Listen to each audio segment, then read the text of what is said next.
Sure it's going live because LinkedIn has had problems lately. All right, world, we are live. So it's another episode of the KEW Exchange.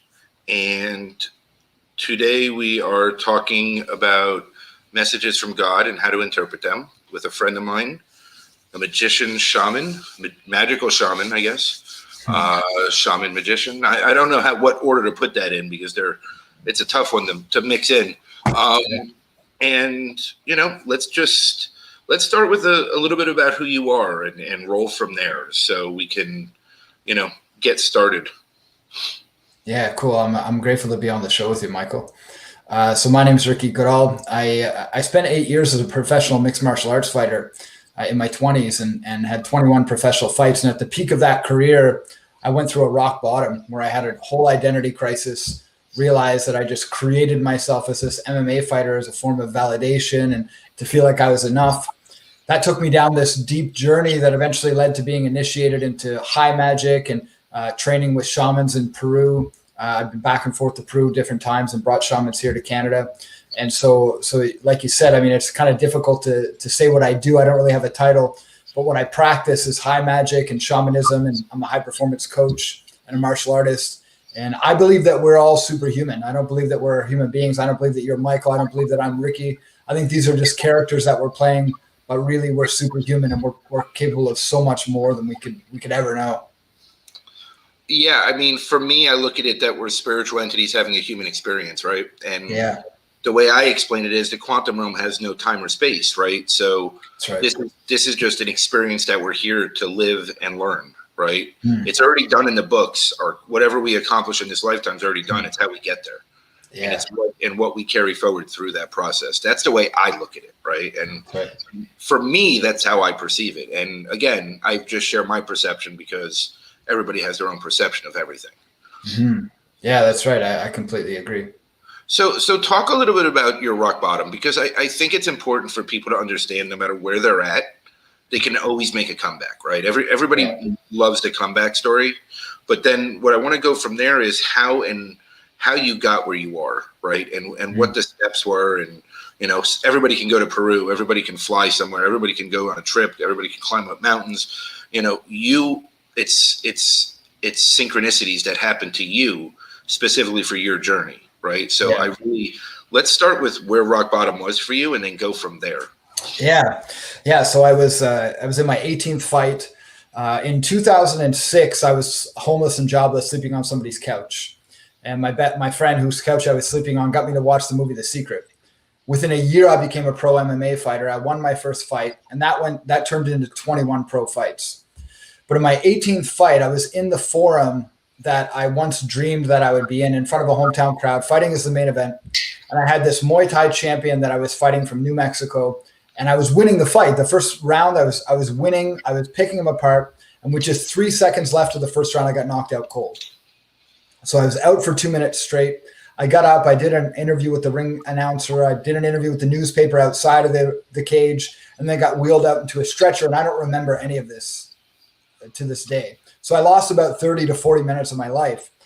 And after that fight, I just realized that I could put everything into this career and lose it all. I was also a graduate of business, and I'd had a couple of businesses at the time. And I realized if I put that much work into owning a business or going in that direction, that my life would be significantly different. So at the time I was dating a fitness model. I started feeling jealous and insecure and just having this whole identity crisis. I didn't know who I was anymore.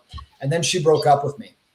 When she broke up with me, it triggered me so badly that I was suicidal. I was obsessed. I was calling her. I was texting her. I was emailing her, showing up at her house, begging her to get back together with me. But I didn't even want to be in a relationship with her anymore. So I didn't understand why I was so attached to this relationship. And so I started went back to the movie The Secret, realized that something must be missing because 500 million people watched that movie, yet so many people are still struggling. And I knew that I could attract things into my life, but I couldn't keep them. I could attract money, but it would slip through my fingers. I could attract a relationship, but the girl would end up breaking up with me. I could get all these things, but I couldn't keep them. So I started researching the other people in the movie The Secret, all of the main stars, not just the woman who created it, but all of the people in it, and started looking into their backgrounds. and the things that they practice and study. And that's where I started learning more deeply about quantum science and about hypnotherapy and shamanism. And I went to a psychologist, and she helped me recognize that what I was experiencing was rooted all the way back in my childhood. The reason I was getting so triggered when a woman would break up with me was because of my unhealed relationship to my mother. When I was 9 years old, I was taken into foster care out of my mother's custody, and that created this just deep wound that never healed. So that was in 2012, and that turned into a whole journey of every kind of healing modality I could find, just literally everything: Reiki, hypnotism, shamanism, psychology, sound healing. And eventually in 2015, I started kind of having a comeback, so to speak. I opened a wellness center. I retired from fighting. And out of nowhere, this guy came into my life and asked me if I'd ever experienced magic before. And that's when things really started to change. He offered to put me through an initiation ceremony using psilocybin. And that ceremony was so profound that I just recognized all of the troubles in my relationships, all of the struggles that I was facing. And so from that point forward, I started experiencing different ceremonies with this guy, all different types of magic ceremonies. That eventually led me to go to Peru for the first time and work with shamans. Then I started getting coached by these really high performance coaches from California. And so I was getting coached and shamanic work and magic work all around the same time. So I started learning that 75% of my core beliefs were formed in my childhood. So all of my pain that I was experiencing in my adult life was all the way back in my unhealed childhood. So again, that was around 2015, and it's been an incredible journey ever since. I mean, I've gone through hundreds of shamanic ceremonies at this point, hundreds of coaching sessions in different parts of the world and here in Canada. And that's sort of where I was at that time. I mean, when the girl broke up with me, I mean, I was drinking alcohol often, almost every weekend, using heavy drugs like cocaine and ecstasy. And since being initiated in magic, I don't drink alcohol, don't use drugs, maybe plant medicines, but that's it basically. So, okay. So for the layperson, right? For somebody who doesn't understand what this means, right? It's not like you became David Copperfield. So I use that reference probably just because I'm old. So like, I couldn't tell you who a newer magician is. Yeah, exactly. But you know, like for those who don't understand the concept of it, can you go into it a little bit? Like, you know, people read The Alchemist and they kind of want to understand it. They kind of want to believe it. They kind of want to, you know, see things that way. But I don't think people really give it the credence or the concrete that it really is, right? And again, everybody experiences it in their own way, at their own time, at their own pace, on their own journey. I've had lots of experiences with it at many different times in my life. So my experience, again, is different than most. But for you, I want your explanation of how that exists to you or what that means to you. Yeah, thanks. So in October of 2016, I went to Peru for the second time. And I asked the shamans, I had a relationship with this family, and I asked the shamans to give me enough ayahuasca so I never have to take it ever again. And so at that time, they filled the cup. They gave me full dose, and I threw up for 6 hours. But during that time, Mother Ayahuasca kept showing me this symbol right here. And she kept saying, you have to study this symbol. If you study this symbol, you'll learn how to heal yourself and others. And so I did, and I started studying and obsessing. This is a book I just released on Amazon. I started obsessing about magic and the whole idea of how we create our own experiences. And what I learned is that we are all essentially the human being existing, pretending to be human, but really we're the higher self. Really we're this higher entity, this higher consciousness, pretending to be human. And we started creating these characters as soon as we're born. You know, our parents tell us, you're Michael, I'm Ricky, and we start creating characters based on those beliefs that's who we are. So we forget our divine nature. And so high magic, in my understanding, is elevating our consciousness so that we can become one with the divine again. It's not like low magic is like the magic of curses and hexes and, you know, doing negative things to people. But high magic is based on the idea that we're all the same one being and that we're all experiencing reflections of ourselves. So when we practice high magic, what we're really doing is incrementally raising our consciousness to become one with the divine and recognize that we are creating our experience. And for me, it's very similar, right? Like that's how I see it as well. The high magic is, you know, people want to use ascending. People want to use all these different words, right? Going to 5D, everybody wants to label it, right? There's always needs to be a label. There is no label. No. right? Finding your higher self and connecting and being one is another way that I've been terming it lately, is soul-centered self, right? Connecting directly to your soul center and just being within it, right? And living the human experience to the best of your ability. And sometimes that means removing human tendencies, habits, behaviors, rituals, things that you've been doing your whole life and that were trained into you, right? And this is a process. This isn't something that you wake up one day and you say, I'm connected and I'm good. Thanks. Have a great life, right? Like this is the most zigzag journey I think I've ever out of any piece of my life, because I reached a level, Pat, in a dozen years ago, and then walked away from it, and then I started again a year ago. And yes, some of it was, getting back towards that path or that level that I was at. But then some of it was realistically, learning from the mistakes that I made in that 12-year gap, right? Mm-hmm. Because when you walk away from something like that, there's a lot more lessons that are coming your way because you're really stubborn. And I'm really stubborn. So I own that. When you can connect directly to God, source, universe, whatever you want to call it, right? Allah, whatever you want to name it, it's the same core of the energy source. And when you start learning about your own energy and you start being able to work with your own energy and you start being able to live within your own energy, you allow it to flow, which then attracts things in your life, in the universe, towards you to help you along your journey, while also opening up doors and opening up situations and opportunities that you have the ability to walk through if you choose to. Right. Which for me is when my intention comes in, right? My intuition and my intention. What is my intention for walking through this door, right? Do I want to walk through this door so that, I can build my podcast to have 10 million viewers, get paid $100 million and build this mega empire? No, that's not my intent. But my intent to walk through the door to do these podcasts is to inspire others to share their stories, is to inspire others to look on their journey, to inspire others to be themselves and comfortable in their own skin. Because we make life so much more complicated than it has to be, and again, I go back to The Alchemist because it's this great fable and story, and it really shows the simplicity of how if we get out of our own way, it really does work. Yeah. Right. Yeah. And for me, that's key because I'm always in my way, right? Like I'm always in my own way. Like if there's someone that's going to block me or stop me in my life, it's definitely me. Yeah. So explain a little bit more about high magic, right? This isn't like waving a wand. This isn't like, doing these things.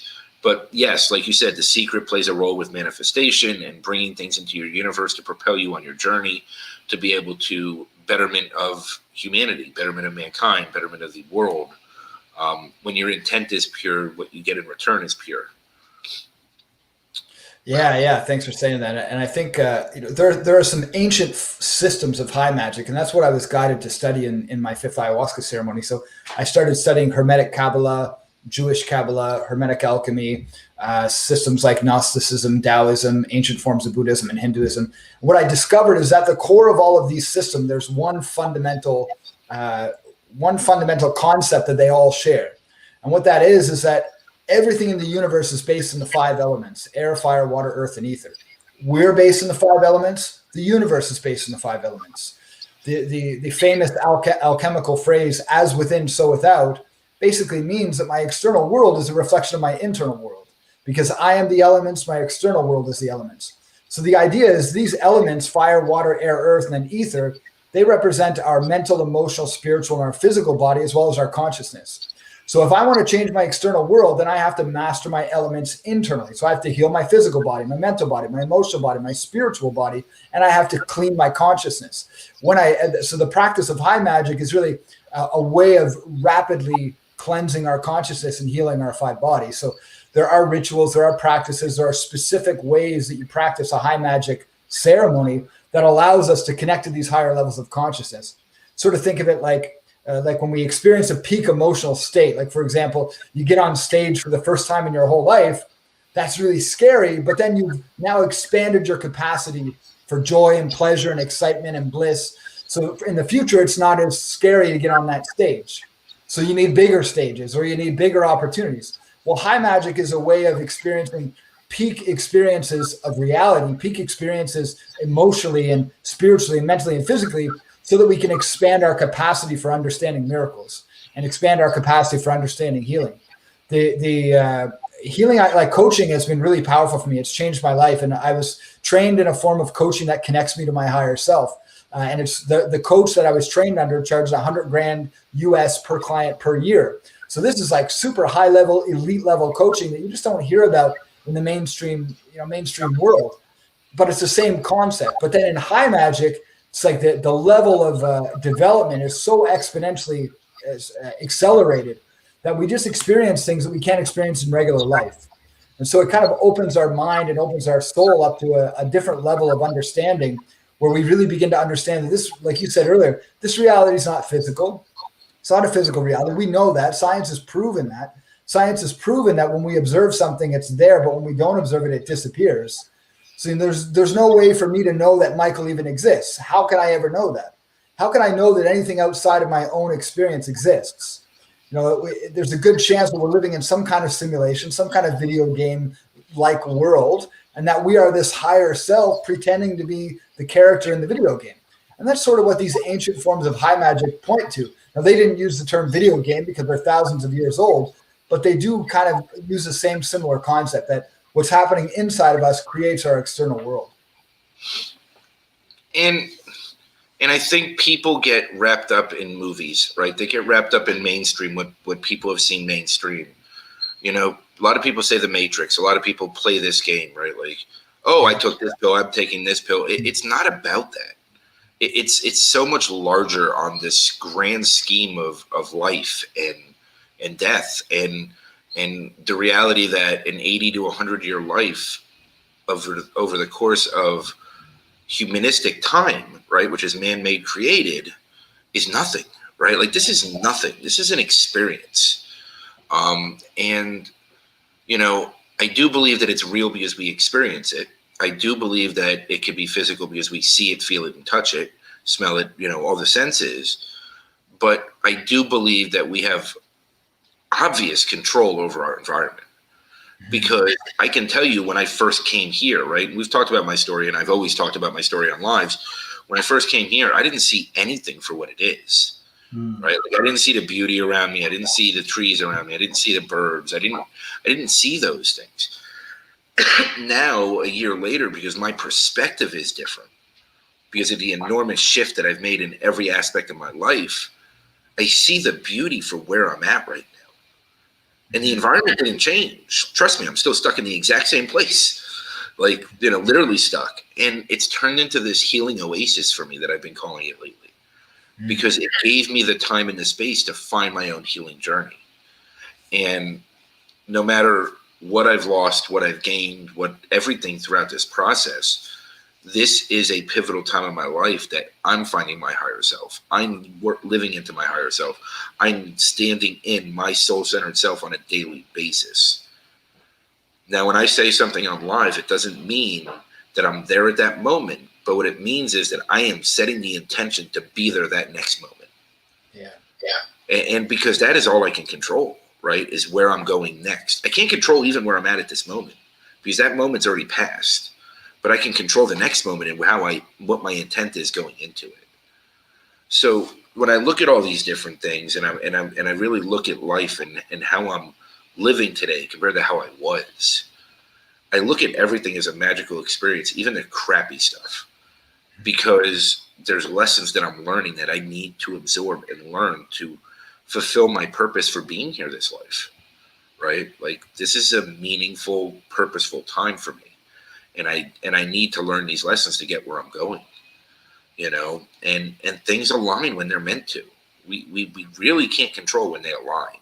Yeah. All we can control is our intent walking into it to maybe help facilitate when it aligns, right? And as long as our intent's there, then it gets a little easier every day, and things get simpler, right? And more straightforward. And we stop making them complex because it really is us that we really make things complex on our own. So talk about a little bit about the history of high magic, because this is a conversation that never happens on LinkedIn, so I'm going to take advantage of it, right? Yeah, yeah.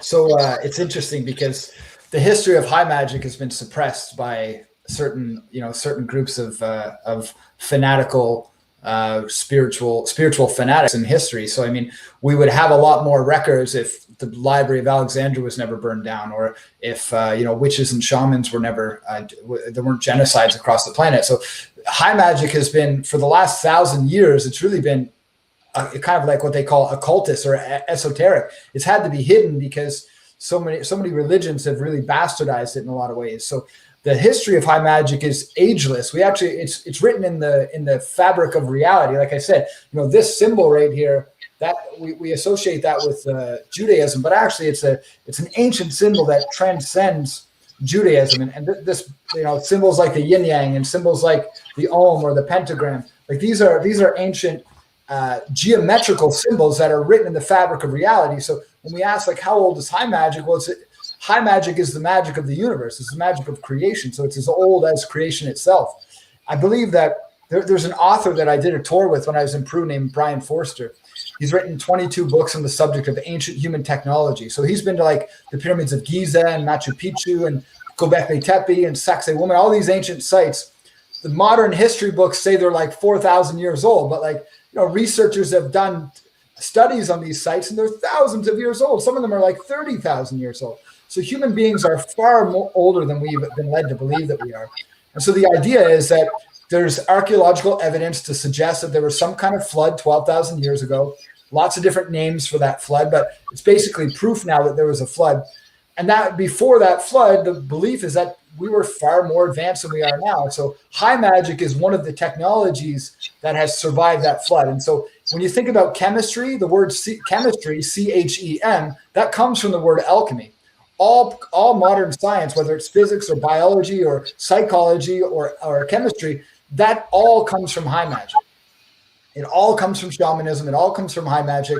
The modern scientific system, the modern spiritual systems, and all religions, when you follow them deeply enough, they go back to Zoroastrianism. Zoroaster was one of the founding fathers of religion, and he was a high magician. So when you go back in history and you really study between the lines, you can see that high magic's always been here, but it's just been esoteric. It's been hidden. It's been behind the scenes. So now I think we're living in a time where the ages have shifted. So the conversations are now becoming mainstream. It's now becoming a little more digestible by the human mind, whereas for thousands of years, we couldn't even comprehend it as the general population. Well, I also think that when 99.7% of the population is illiterate, it's easy to manipulate the illiterate, right? Exactly. So now that I call it that we're in the information age, right? Right. And this is the time where people can grab information and build their own story around it and create their own timelines around it. As far as time, I mean, it's easy to disappear 1,000, 5,000, 20,000 years off a man-made system, right? When people, again, are illiterate, right? Because if all you're doing is passing stories down from generation to generation, then why is it not possible that, one day somebody woke up and said, you're going to pass this story down, say that, it's 1,000 AD, not 6,000 AD, right?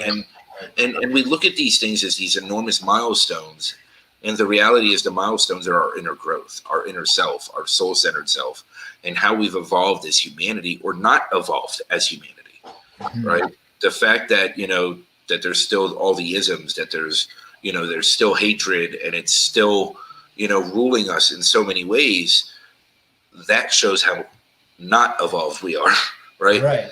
Because we are one race, right? We are the human race. And there's a deeper message there that we just keep losing because, again, these are controlled systems. These are systems that are created, and we like to follow the leader because as sheeple, we're much better off in life. We don't have to think or work for it. So we're sheeple.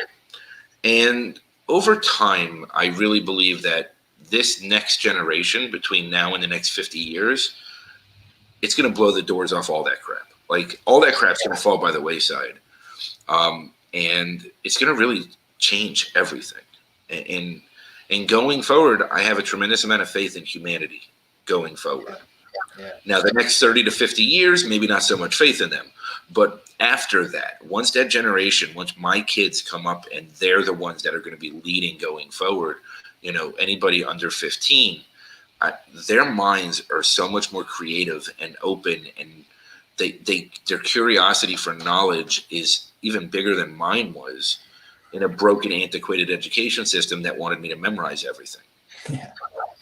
There was one time in history that my teacher looked at me and said, "You get A's on all your tests, but you sleep the whole time." And they said, "How do you do that?" I said, "Because I study history because I'm curious about it.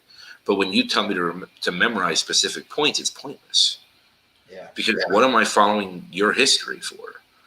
There's a bigger world out there. There's global history. There's world history. And you want me to sit in this little box and just learn from a U.S. perspective, which isn't realistic. We've been around for 200 years. And if you go by humanistic timelines, right? Africa's been around for thousands. The Middle East has been around for thousands. And you want me to learn these 250 years that for some reason have impacted the world in such a great way that it's all military based. And I was 15 at the time. My teacher just looked at me and said, "You can go back to sleeping," because they didn't want to have that conversation, right? That's not what the system was created for. It was created to create sheeple. So there's a lot of change that needs to come in the next 20 to 50 years, and I'm hoping to bring about a bunch of it because that's part of what I'm here for. And I'm creating this network globally of people to bring together and rally around doing something for a greater good than just our personal gain. Right. So with that being said, because I just went off another tangent, I find tangents in everything, so we can just keep rolling with this. When you look at, so let's go back to shamanism, because I think that's misunderstood also. And before we get into, I want to go further into things, and I want to talk more about synchronicities and messages from God and messages from source and messages from a higher power, whatever you want to call it, Allah, God, Jesus, it doesn't matter to me. The names are all the same, right? So let's go to shamanism, and I want you to just explain that a little bit more so that it's not as misunderstood. Yeah, I mean, from my understanding, the general idea of shamanism is to heal our heart. So it's about forgiveness, really, more than anything, because our ability to experience happiness and fulfillment in life is a direct reflection of how much we've forgiven ourselves and others.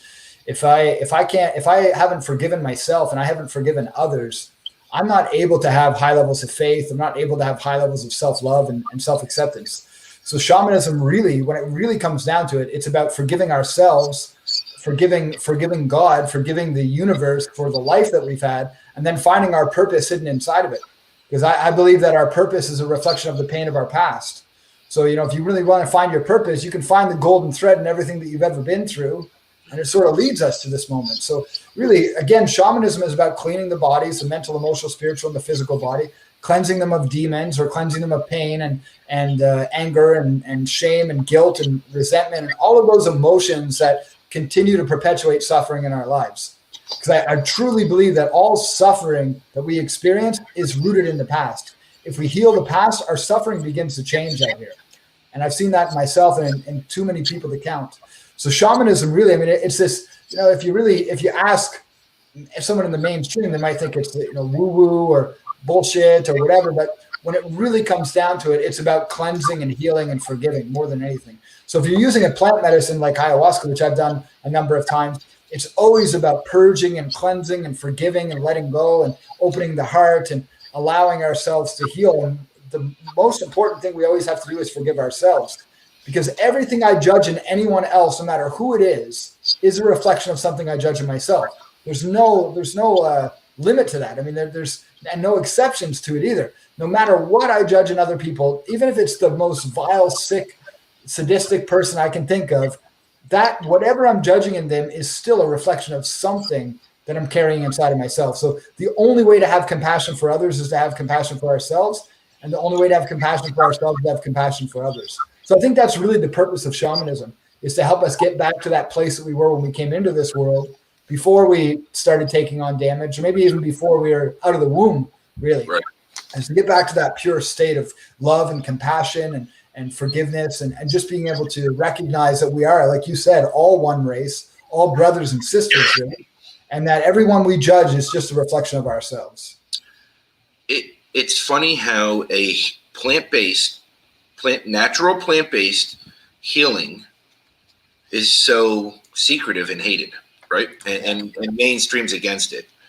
Now, granted, psychologists, therapists, big pharma, I mean, it's easy to see why it's not liked in mainstream, right? Because that doesn't serve their purpose. Right. Then we can pass around more of these bills with dead guys' faces on it that for some reason have a value, rather than a human value or core value or an energy-based value based on what you've produced and bring to others, right? To every scenario. And hey, Annie. Thanks, Ricky. I appreciate that.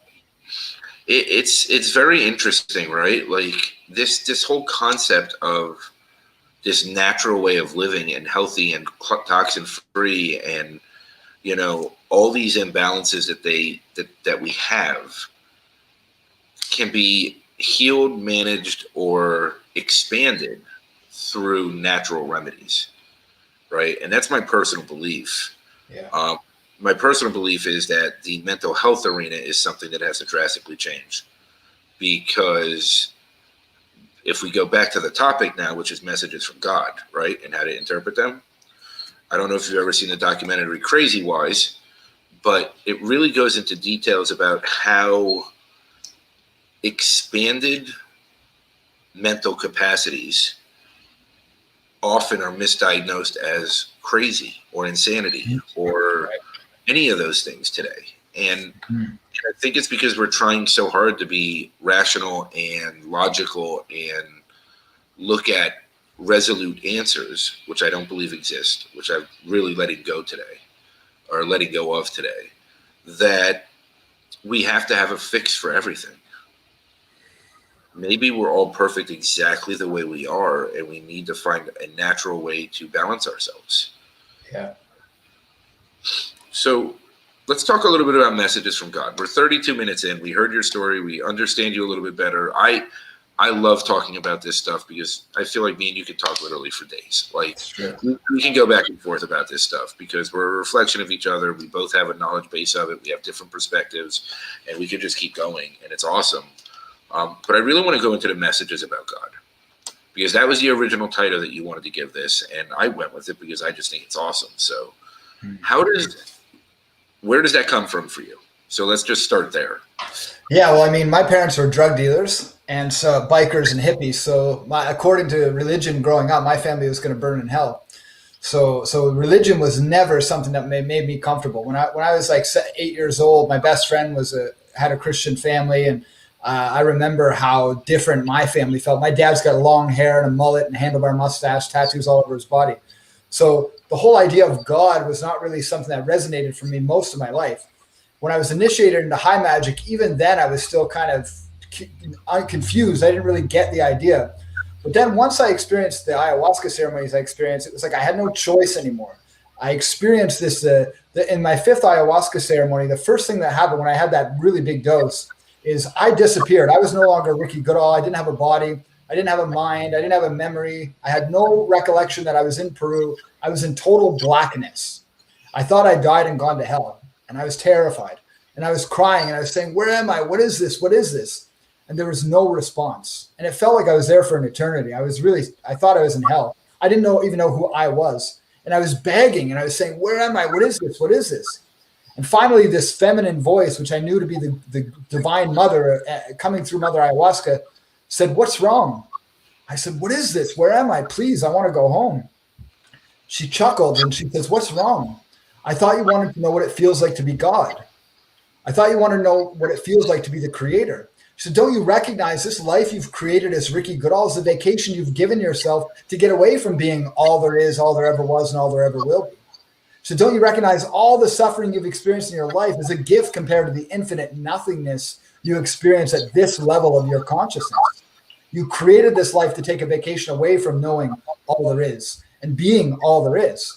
She said, don't you recognize the ancient people never bowed down out of fear of their creator? They bow down out of compassion and gratitude. Thank you for this gift of life, this gift of separation, this gift of relationship. So that's when I started to kind of ponder this idea of God. And then again, I just released this book, A Simple Way to Understand God.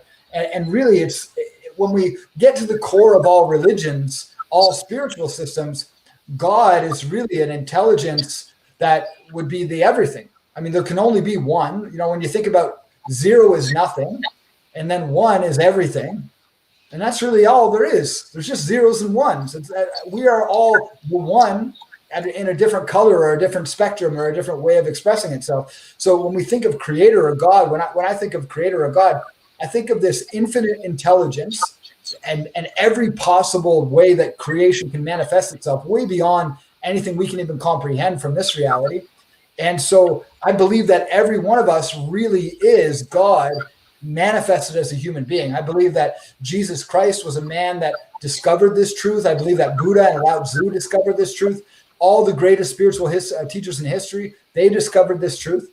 And when it really comes down to it, God is just trying to experience its own creation. And I don't say his because I don't think God is a he. I think it's an it, male and female. And I think that God is experiencing itself through us subjectively. So again, my entire reality is my playground. It's my kingdom. I can change it. It's quantum. The version of you that I experience is a reflection of me. The version of me that you experience is a reflection of you. But we can't know if we're experiencing the same versions of each other.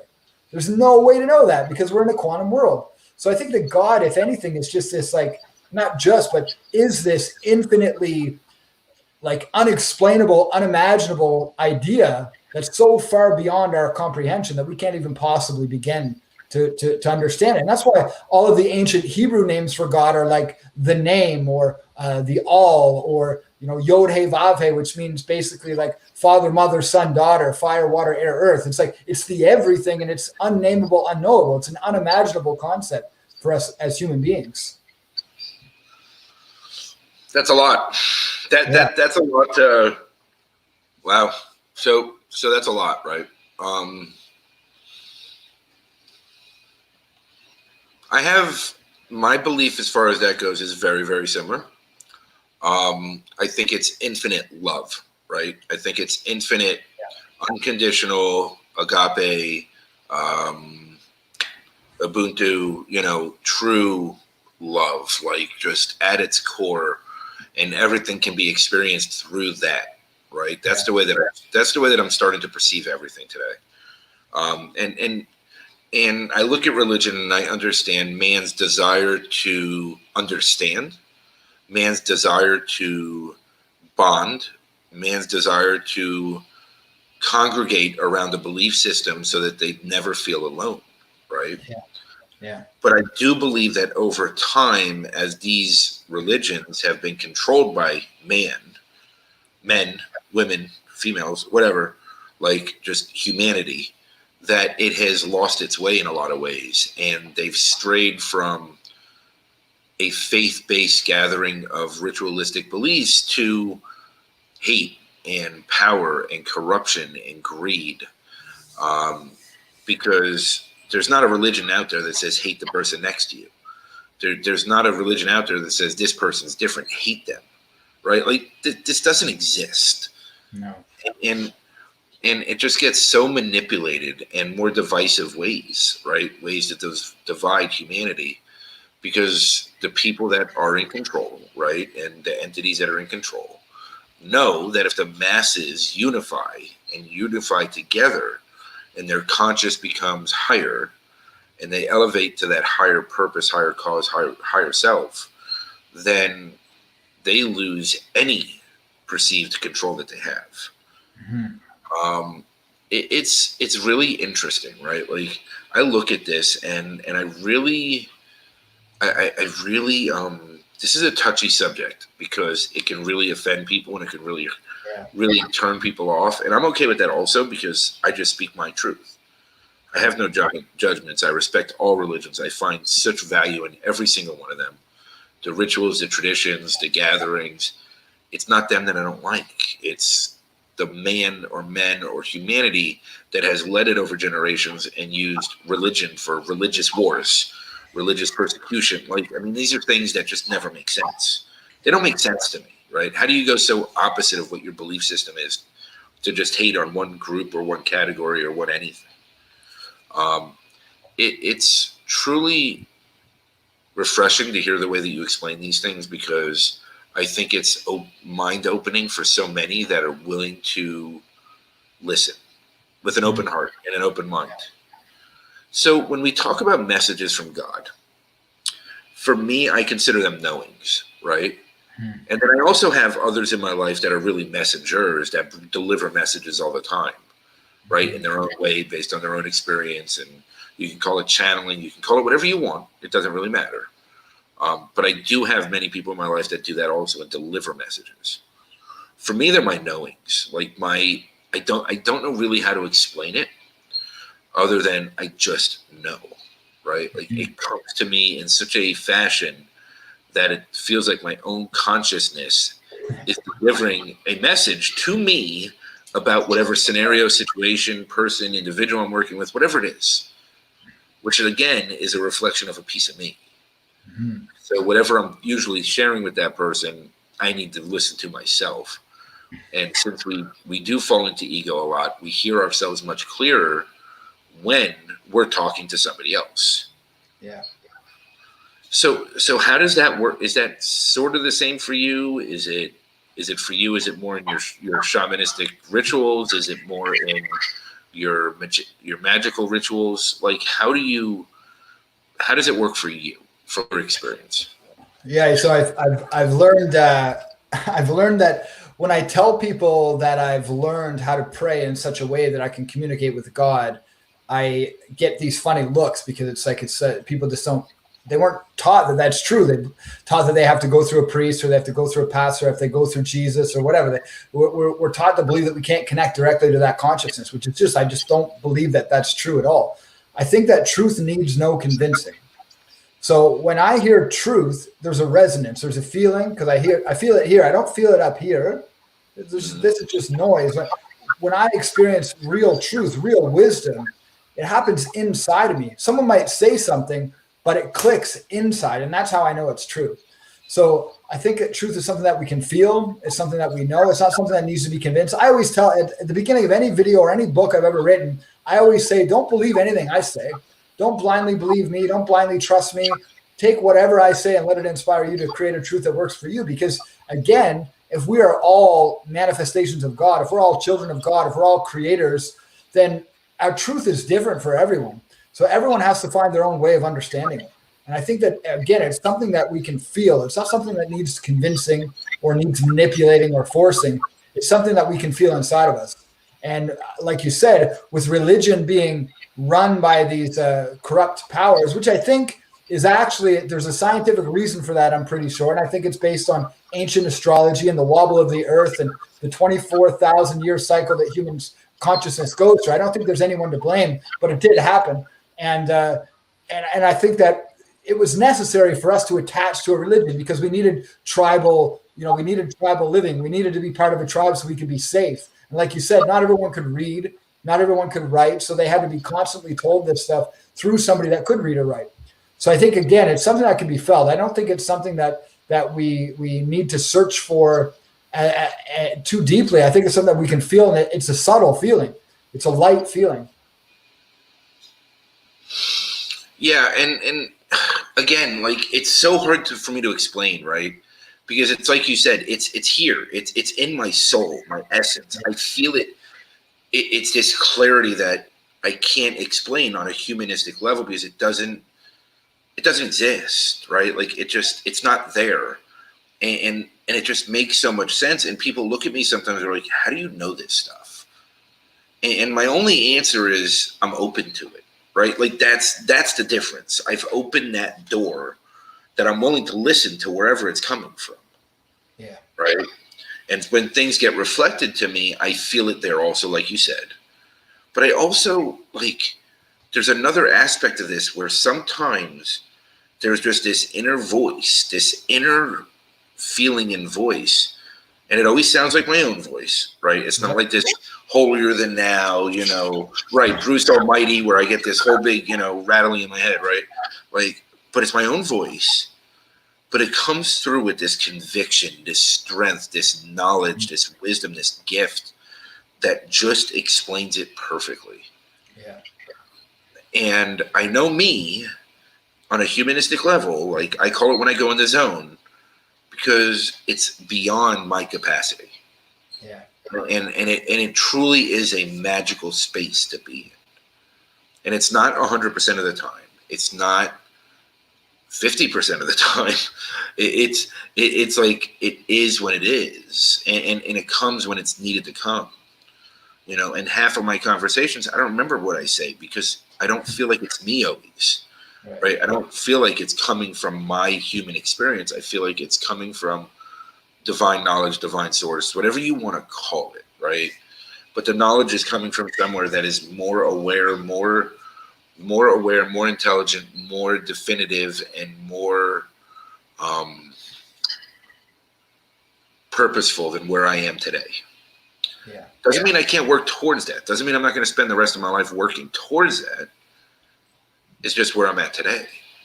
Yeah. So go into it a little bit more about how you work with people. Yeah. So, I mean, I was taught that if I give someone advice or I make suggestions on someone's life, there's a slim chance that they're actually going to do it. So the work that I do is when I work with somebody in a coaching atmosphere, what I'm really doing is we're setting about 2 hours aside and I'm guiding them through a facilitation with their own higher self. So I don't say that in my marketing or else people wouldn't, that's not, I was going to say people might not hire me. That's not true, but people don't get it until they experience it. So what I call it coaching because that's how people will pay for it. But really what I do is I hold space and I ask questions and I listen for long periods of time to connect people to that voice that you hear inside of yourself that most people don't know exists. Because one, like you said, they might think they're crazy. And then two, they can't possibly imagine that God's voice would sound like their own, because it's just like we've been beaten down so bad, we're so humble, but not really. Like we've been just like forced to believe that we're so much less than we actually are. So the idea that we have everything we need inside of us is such a foreign, lots of people say it, but not a lot of people really get it. Like the answers to everything that I need are inside. And if somebody can hold space for me and reflect back my thinking patterns and my language patterns and help me understand how I'm creating suffering in my life, that's all that's necessary sometimes. So for most people, the real issue is that one, they don't really know what they want. They think they know what they want, but they don't really know what they want. And the second thing is they think they don't know how to get it, or they think they don't have all the resources they need. But we live in an abundant universe. So literally everything we need to achieve all of our dreams is all within arm's reach. It's so much closer than we can possibly even imagine. So my job is to help people. I say that I inspire rock stars, leaders, and miraculous healers to dream as big as heaven on earth. Because I believe that we all have a version of heaven on earth for ourselves. And if we all work toward creating our own version of heaven on earth, then we'll create that collectively. So that's really what I do, is I help people dream even bigger. It's like, okay, you want to be a millionaire? Well, what's even bigger than that? You want to impact 1 billion people? Well, why? What are you really trying to do? What are you really trying to experience? What are you really trying to create? You want to do that in 20 years? What if you could do it in 5? Then what would you do with your life? So really getting people to expand bigger, bigger, bigger, because most of us don't dream anywhere near our capacity. We dream so small and so little because of the way we've been programmed that we can't even imagine how powerful we really are.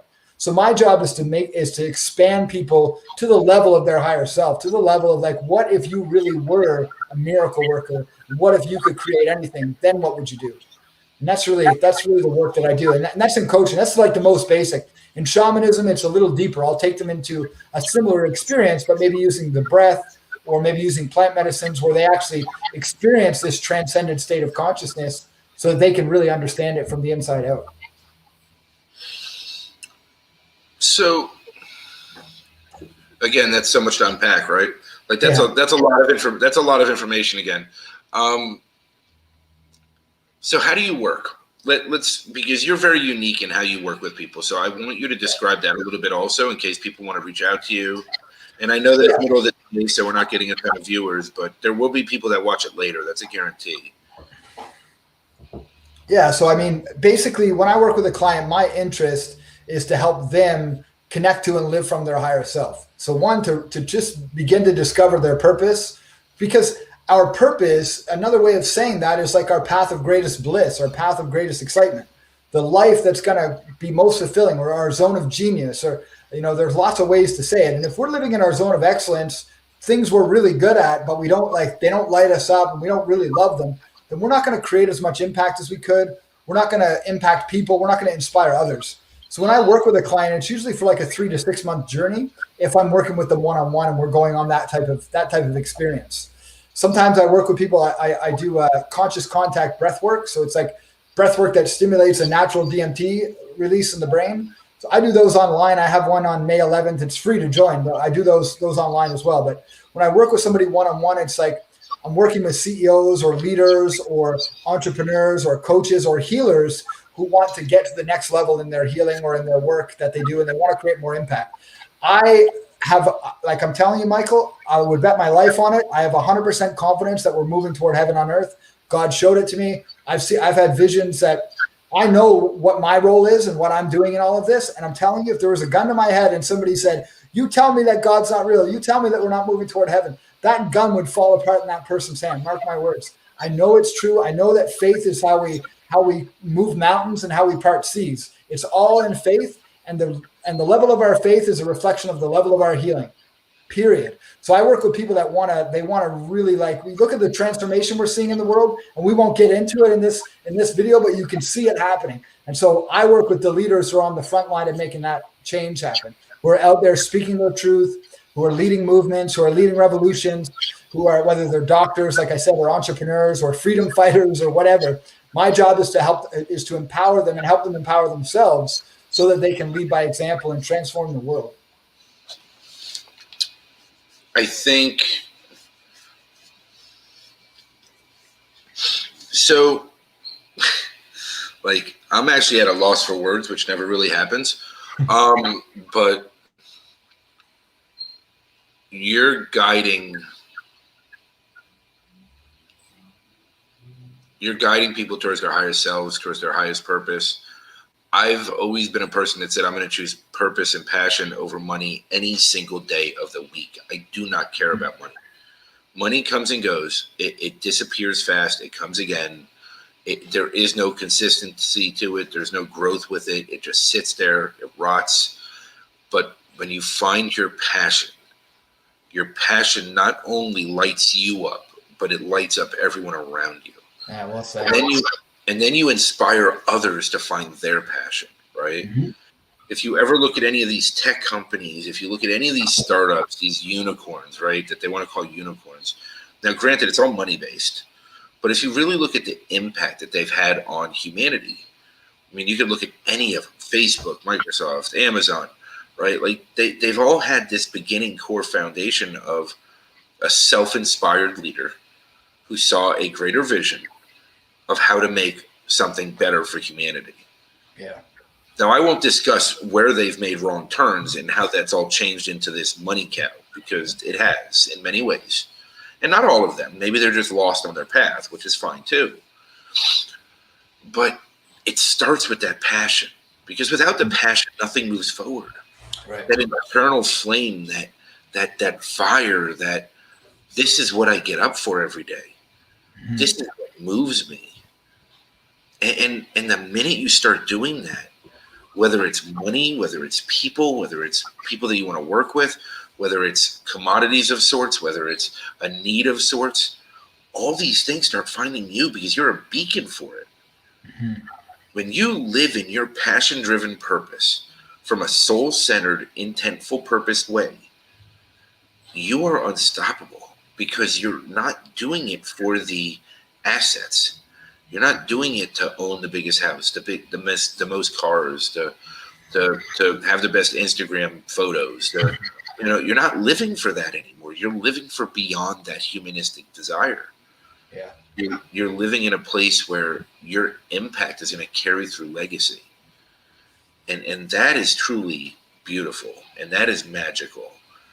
And if you really sit back and think about the magic that it takes for that sequence of events to happen during this specific time in history, to be able to be alive at this moment, to have that opportunity, that's amazing, right? If Zuckerberg was 3 years younger or 3 years older, he would have missed the window, right? Yeah, It's that's right. all about it's all about the synchronicities. It everything to do with it.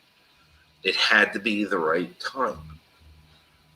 And people downplay that so much. And they don't understand how they impact their own time. Mm-hmm. And it's a matter of what you carry throughout your time that makes you who you are, not the assets, not anything else. Mm-hmm. Do you have any closing remarks as we're coming to an end? Yeah. I wanted to say that the word passion, the root word of the word passion is actually suffering.